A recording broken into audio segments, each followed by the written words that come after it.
Hey everyone, I got a few really cool things in the mail, so let's have a look at them. The first thing, as you might know, I've been using the Valoi Easy35 to scan my film. And the guys at Valoi were actually so kind as to send me the new version meant for scanning medium format, the Easy120. So full disclaimer, I got this for free, I get to keep it. There was no monetary compensation or editorial input into this video. So I'm kind of biased because I got a cool toy to play with for free, but I didn't get anything else. So this is the main unit of the Valoi Easy120 and comes with 3 different film holders. The 6x9 universal film holder. There is a 6x6, and then there is also a 35mm film holder included. So if you have 135 film, you can scan with the 120 as well as the 35. I will be keeping the 35 because I want to keep this set up for 120 film, and also because it's so much more compact. I can just take this with me when I'm traveling, for example, and it's also much easier to hide from the kids. So that's a concern. All right, it also comes with the usual extension tubes, and these are, as you can see, far bigger than the ones for the Easy35. I was actually kind of shocked when I opened the package and saw these, because they're like drain pipes basically. Yeah, and this is what you have to expect. They're pretty close to the size of my head. This is actually not all of them. There's another one, so you should be able to get it set up for any lens that you want to use to it.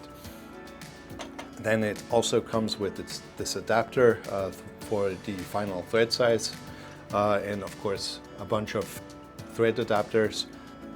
And then this is new, and at first I didn't know what to do with this, and I just chucked it into the cupboard.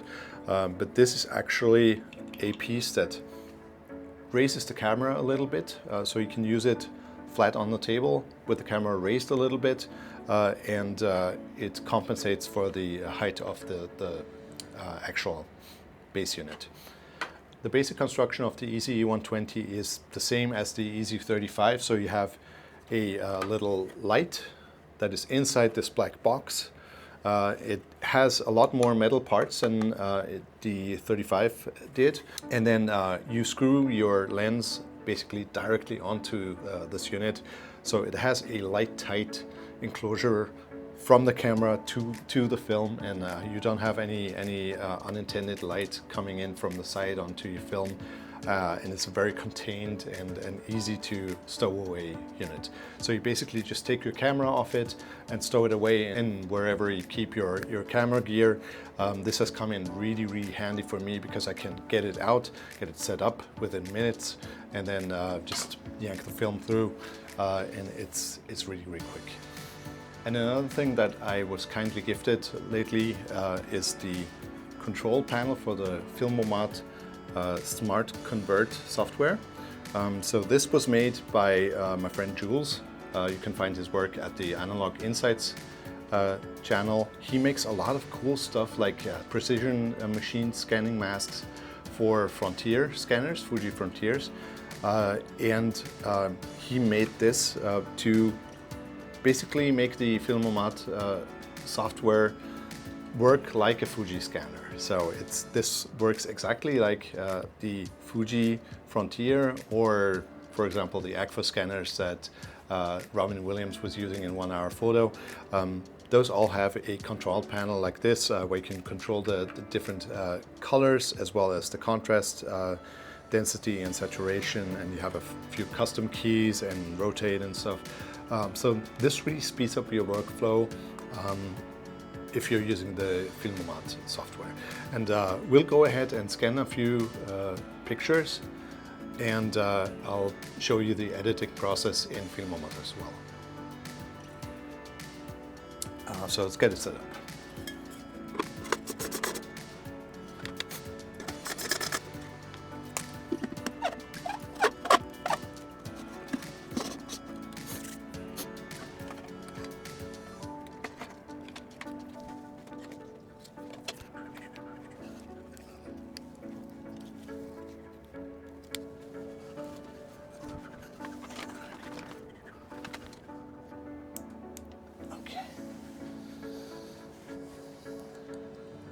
Okay, so we got it set up. Let's turn on the camera and I'll try to do the screen recording on here as well. Hopefully it'll work, because last time I messed it up and it didn't record anything, and that was fun. Okay, so I like to tether my camera to the computer via the Sony Imaging Edge desktop. So if you turn on the Sony camera, it'll go into a menu that lets you choose if you want to remote shoot or live stream, or just have the transfer mode on. I will go into the remote, and then I will start the remote software on the computer as well. Then hopefully it'll connect, because this is really finicky. And yes, okay, good. And then we'll need a negative to scan, and then we'll scan a few negatives that I like from my Bessa, because I want to show you this with 6x9 negatives. Let's do this one. This is neat. And as you might be able to tell, is this in focus? It might be, I have no idea. A lot of 6x9 negatives, when they're cut right up to the edge, so they don't have a lot of space to engage with the film holder. And this is a slight issue, and I actually wish that Valoi would have made a film holder that sandwiches the film between optical glass or something, so it would be perfectly flat. Because as you might know, if you own a Valoi scanning apparatus, it it holds the film on the edges. Oh, and by the way, I recommend treating your film with gloves, especially if you're attached to the pictures. I am reckless, so I'm currently not doing that, but I'm trying to touch just the edges. Yeah, and it slots the film through the edges of the film holder, and obviously if you don't have the other edge engaging with the end of the film holder, which has another slot that is kind of curving up, that gives it that extra straightness, then you might have the negative a little bent, which will of course create issues with the focal plane, because that will be slightly different at the edges and the middle. Okay, let's give it one last go with the blower.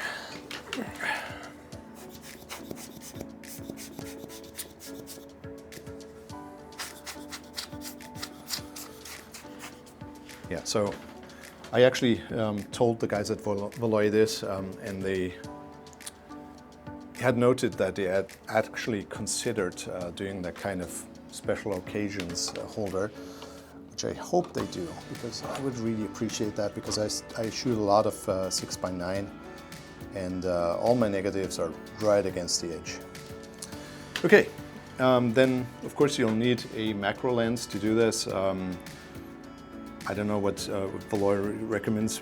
Maybe other lenses are suitable as well, but macro lenses, of course, because they have close focus and they have an attention on capturing the sharpest detail available, are perfectly suited to this task. You can find vintage macro lenses. For example, I have an old Pentax Takumar, a lens that is a 50mm 1:1.5 macro, so it actually scans an object that is twice the size of the sensor and reduces it to the sensor size. This one that I have currently on here is a 1:2 macro. This is the Laowa 100mm f2.8 CA Dreamer Macro 2X. Which is a handful of name, but it's nice because it goes down to 2.8, which means I can focus really into those details and then stop it down after I'm focused, and just don't have to worry about the details on the film anymore. So yeah, if you have the choice, get your film scanned without being cut. That way you will have less of those edge frames. Then you would be able to scan the negatives flatter than if you have one edge that's not being held in place. Okay, so let's focus in, and I'm in the software. I hope this is recording. Where do I see if it's recording or not? All right, so as you can see, right now we can't see anything. I will adjust the focus roughly now. Yeah, that was way off. Okay, and I have it opened up to 2.8 right now, and we can see slightly tilted right now, so I will fix the tilt first. There we go, and then we'll slide it in a little more. This is actually pulling it out, so you can see just how close the negative is to the film edge. Let's focus in.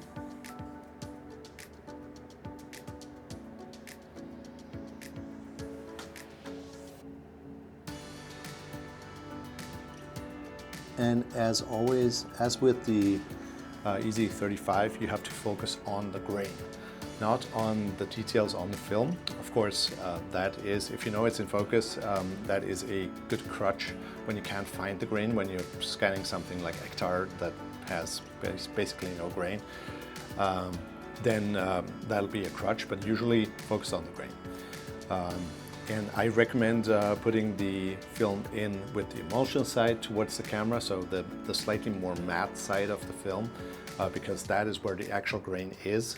So you're not focusing through the celluloid layer, but actually on the emulsion itself. Okay, and this is in focus now.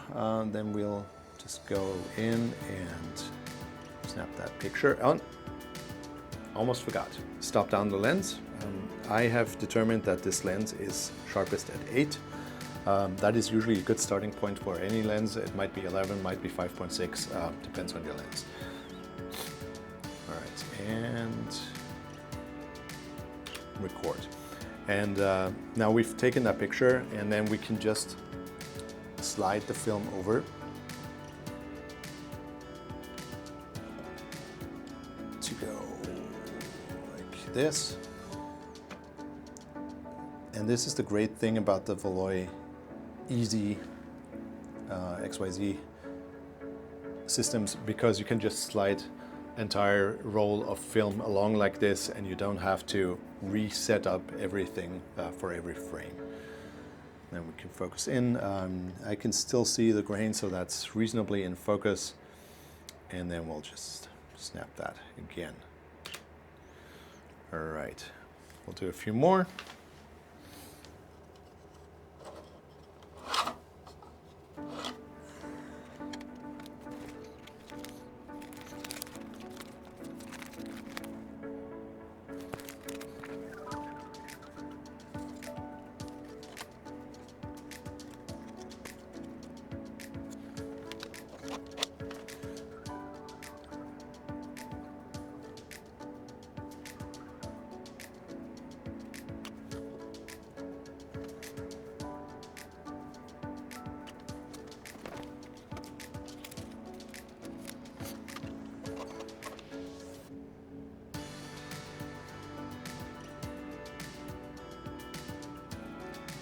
The macro lenses often have quite a bit of focus breathing.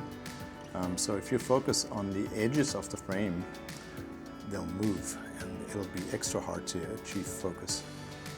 Somewhere in between here. And this is Ektar, so the grain is just too fine that I can't basically find it. The solution for this is, of course, grab a different negative that has more detail and has more in focus, because that one was quite out of focus. on purpose, of course, but yeah, that's much better. If you have some detail that you can focus on, and you can see a little bit of grain on this too, then that'll be much easier to focus on. And we'll stop it down. And as you can see, the Sony software doesn't actually redo the exposure compensation, so you actually have to go back to the unmagnified mode to get the proper exposure again. So keep that in mind. So open it up before you zoom in it, and then make sure to turn that off again before you take the picture. Yep. And let's go back to that out of focus frame. And this is again super close to the edge because the BESA, of course, has a very loose definition of the frame. As you can see, this is kind of rounded at the edges there. It's a very rough frame, but it produces great images. Okay, so that's scanning with the Valoi Easy120. It's very easy. It's just like the Easy35. Super easy to set up, and I enjoy it quite a bit. With a few caveats, as I've mentioned. And I'll get to the pros and cons of each of these things at the end of this video. Okay, let's go into Filmomat, and we'll put the camera aside for a second there. Let's plug in this Filmomat keyboard. This really neat thing. It looks beautiful. And there's just a little more tactility to that digital process. Okay, and then we'll open SmartConvert. So as you can see, this interface already has all the buttons that are on here, so it's perfectly usable without the little keyboard attachment. This is just basically a keyboard that only has a few keys that are color-coded. They are, in case you're interested in that kind of stuff, the switches are exchangeable as well. So if you're a keyboard nerd, that might interest you. And it's in a custom enclosure that is just beautiful to look at. But all the functionality is already in the software, so you don't have to worry about buying that extra keyboard because it's not super cheap. I would have probably bought it anyways because it's just so neat, but it is an extra expense that you could have been spending on film. All right, we'll go to add images. We'll go into my film folder, and you can see I have a Valoi 120 film folder set up in here. And then you just select the raw files. You can see there's quite a few in there that I've actually scanned before. We'll just open all of those. And then it starts converting the images. And this is neat because it converts the images based on the analysis that it does in the software itself and already converts them for you. So that's a difference to, for example, Negative Lab Pro, where you have to set the settings first and then hit convert and it'll convert them. This converts them automatically when first importing the pictures. And I have found that the initial conversion on Filmomat is usually more accurate than the Negative Lab Pro one is. So obviously Negative Lab Pro is still in development as well, and it keeps getting better, so that might get resolved at some point. But at this point in time, I find the initial conversions from Filmomat better. So you can see we can just scroll through the pictures here, and the initial conversions already look very good. Let's go back to the first one. Okay, then what we do, I usually go into auto crop first, and then I adjust the edges manually. And this is one of my gripes with Filmomat, is that the handles for adjusting the crop are super small, and they're often very close to the edge of the frame and hard to grab. Okay, that looks good. And also I need to map an enter key on here because there's no enter key on the keyboard for some reason. Okay, yeah, that already looks very good. I'll probably try to warm it up a little bit. This always makes it too green, so I take the green out, and then we'll see what blue does. Yeah, blue looks good in here. I can just go in and make this super red or super blue or whatever you want to do. I think this is the sweet spot here. And then density is basically the brightness of the image in my eyes. So we'll just brighten that right up. And I want the shadows to be dark, so we can add contrast. That does that.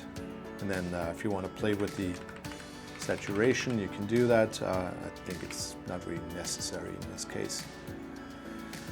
Okay, that looks good. Next one. This is also super accurate, I think, but I would like to warm it up a little bit. This was on Ektar. I do remember the light being a little warmer than this, so we'll just go in, take the green out, make it brighter, give it more contrast, give it more saturation.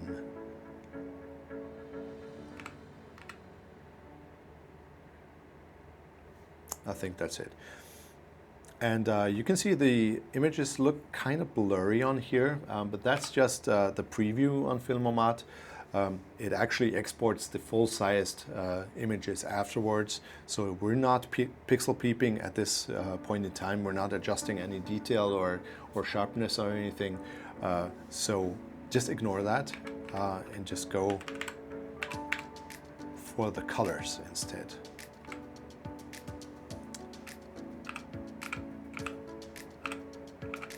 Actually looks a little bit better, cooler, but for consistency I think we'll keep it at this, which was basically the initial conversion anyways. You can see the frame overlap here. That's just because this was shot on my Bessa RF. All right, auto crop, adjust crop.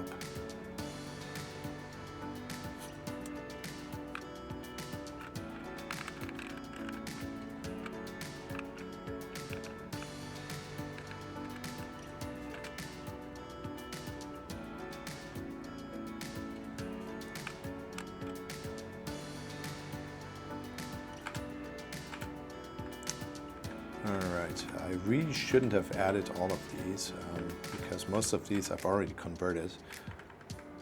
And then once you reach the last one, it'll just go straight to the export dialog, and then we will create a new folder because I don't want to overwrite the ones that I've already processed. And that'll be Filmomat, Valoi video, okay. And we'll just specify this, and then it'll give you the option to export TIFFs and JPEGs or either or. I just go straight to JPEG because I have that raw file from the negatives anyways, so if I want to do more edits, I can just go into the raw file again. Another thing that you have to keep in mind with Filmomat is that it doesn't save your conversions. So unlike Negative Blab Pro, which is inside Lightroom and keeps the edits inside the Lightroom catalog, this does not. So this is a standalone. You edit your photos. If you want to readjust those edits, keep the TIFFs, I would say, and just throw away the negatives, I guess. All right, and then we'll just quit out of Filmomat, and we will go to that film folder and have a look at them. I do all of my organization like this. I just load the folder into Lightroom, and then whenever I change anything, I just resynchronize the whole folder. And then once that's done, Filmomat video, and then, all right, let's look at the scans that we just that we just converted.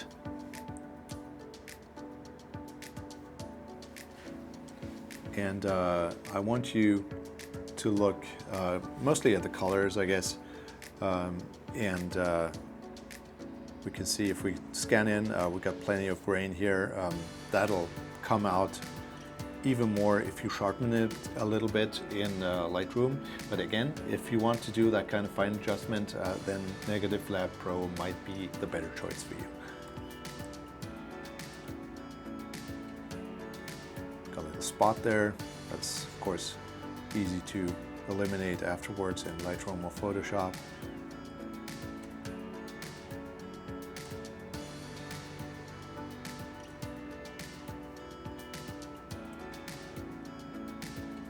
Okay, so I've loaded all the scans as well as the original film scans into Lightroom right now, and we'll just look at two examples of my scans and the original lab scans. So you can see on the left is the original lab scan, on the right is my scan, and I'm not quite sure why I lost a little bit of detail on the top there.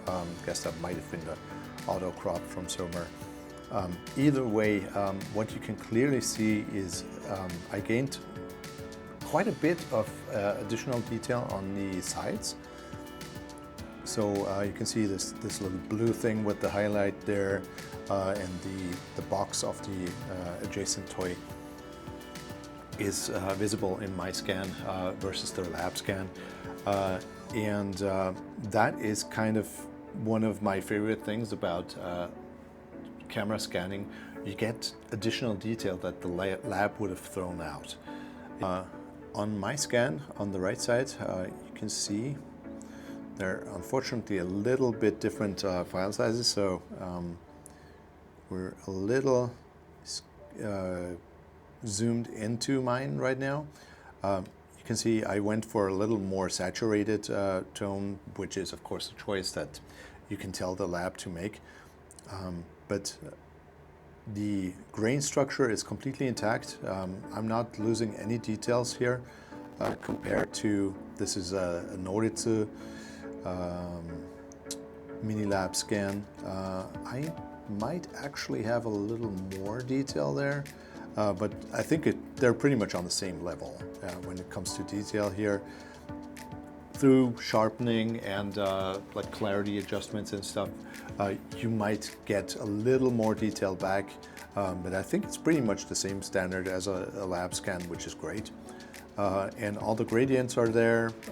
I don't see that I'm missing anything here compared to the lab scan. This is, by the way, this is a Negative Lab Pro conversion, so just keep that in mind. All right, I will never understand how this feature in Lightroom works. Just keep clicking. All right, this other photo of, I guess it's some kind of astronaut-ish robot figure here in the middle. And then some other toys on the side. You can again see there's a little more detail on the edges that I got back by scanning it myself. I also got those little light leaks on the top, which I'm pretty sure this was kind of a little bit of a fat roll, which happens sometimes, unfortunately, with the Bessa. But again, we've got all the grain, we've got all the details. It's a little darker than the lab scan was. I think I brought the blue a little bit better out here, but all the details here, you could probably sharpen it up a little more if you want to get that lab look. But we've got all the detail we need. And we'll zoom into the center as well as the edges to give you a look at how the sharpness differs. And of course, because of the subject matter, go by the grain, don't go by the actual image here. Here the grain in dead center of the frame is clearly visible. and then we'll go to the far edge, and you can see it's a little softer maybe. We still have the grain there, so in my eyes this is not an issue, but there might be a little loss of detail because the film was kind of warped because the edge wasn't caught. Yeah. But I would say if we have this much grain still visible in the frame, this is perfectly usable as a scan.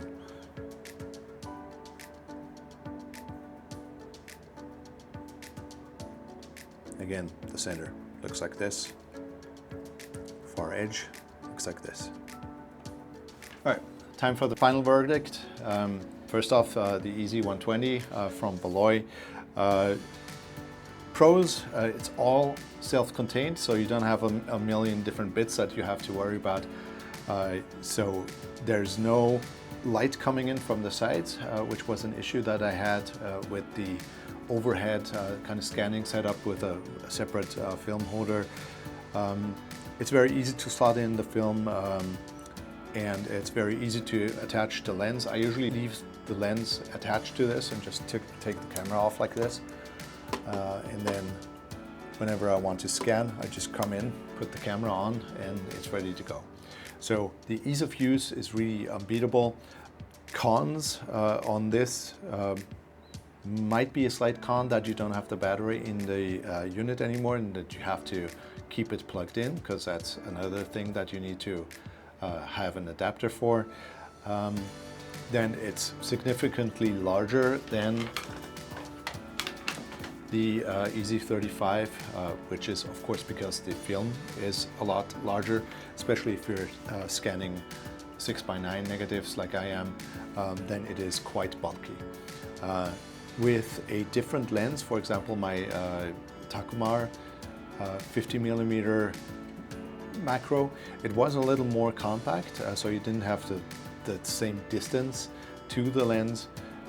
And then of course it gets a little closer if you're scanning smaller negatives such as 6x4.5. And a quick note on that, if you're scanning 6:4.5, note that you will have to turn your camera sideways, so it gets a little annoying if you're scanning multiple formats. Another negative that I already mentioned probably 3 times is that if your film is pre-cut, and it's very close to the edge, then that film holder might not be enough to keep it straight at both edges. So you might get a little warping if your film, for example, if you're using lomography film, you're probably used to it being warped a little bit in this direction. And the film holder of the Valoi Easy120 will not be able to correct that fully. For me, it hasn't really been an issue.